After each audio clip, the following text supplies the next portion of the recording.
السلام عليكم ورحمة الله وبركاته. كل يوم واحنا بنصحى فيه فكرة بتصحى معانا، فكرة بتقول لنا احنا مين، بنقدر نكمل ولا نقف. بس الحقيقة الفكرة دي مش جاية من بره، دي مزروعة جوانا. اللي خلى النبي صلى الله عليه وسلم يواجه الدنيا كلها هو واحد، مش مجرد شجاعة، دي كانت برمجة إيمانية من أول كلمة نزلت عليه اقرأ. يعني البداية كانت للعقل، للتفكير، للفهم. ديننا ما تجاهلش العقل، ده احتضنه وعلمه ازاي يشتغل بنور مش بخوف. كل قرار، كل شعور، كل رد فعل بيبدأ بفكرة. لو عرفنا نزرع الفكرة الصح هنشوف الحياة بشكل جديد، هنعيشها بعقلية مؤمنة تقول دايما أنا مش لوحدي، وربنا بيقودني بالنور اللي نزل في كلامه. يعني تخيلوا نفس المشكلة ممكن تبان مستحيلة عند شخص وسهلة جدا عند شخص تاني. ايه الفرق؟ طريقة التفكير، في واحد بيشوفها من زاوية ضلمة والتاني شايفها من زاوية فيها نور وأمل.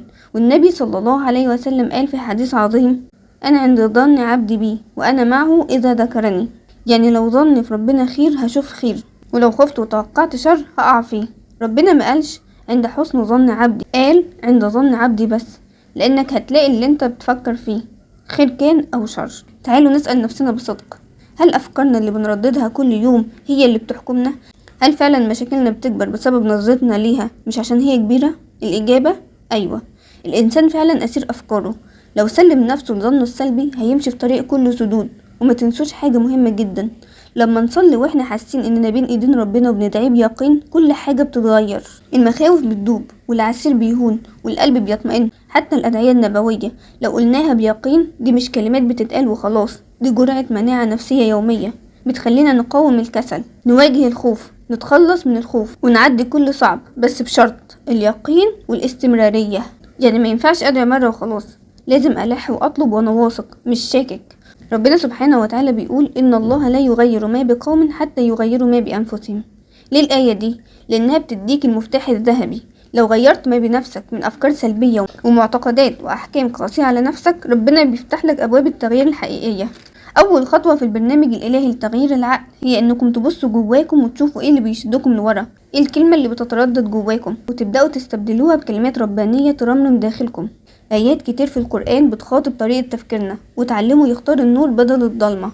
لما يقول ربنا إن مع العسر يسرا، دي مش آية بس، دي قاعدة عقلية ربانية. كل مرة يبقى فيها ضيق اعرفوا إن في نفس اللحظة فيها يسر، مش بعدها.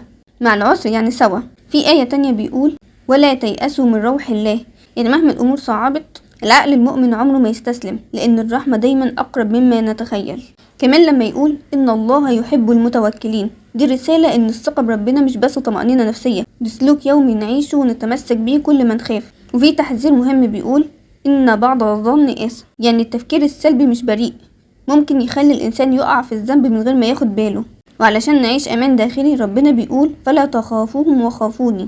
يعني خوفك يكون من ضياع القرب من ربنا مش من الناس أو الظروف.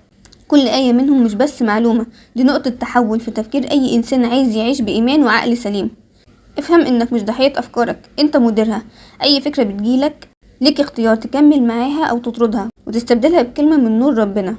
اختاروا آية واحدة تكون مرشدكم كل أسبوع. خدوا آية افهموها وطبقوها وعيشوها في مواقفكم وخلوها ترسم طريقة تفكيركم. ادعوا بيقين كأنكم شايفين الإجابة قدامكم. الدعاء مش مجرد طلب، ده إعلان ثقة في قدرة ربنا على التغيير. اكتبوا أفكاركم السلبية على ورقة وبعدين امسحوها بآية. خلي كل فكرة سلبية تتردد بكلمة من القرآن زي إن مع العسر يسرا أو فلا تخافوهم وخافوني. امشوا في حياتكم كأنكم بتمثلوا آية، عايشين آية وتوكل على الله أو إن الله لا يغير ما بقوم، وخلوا سلوككم يترجمها من غير ما تتكلموا. وفي الختام اللهم اجعل القرآن نورا لعقولنا وشفاء لما في صدورنا. وأشوفكم في حلقة جديدة، والسلام عليكم ورحمة الله وبركاته.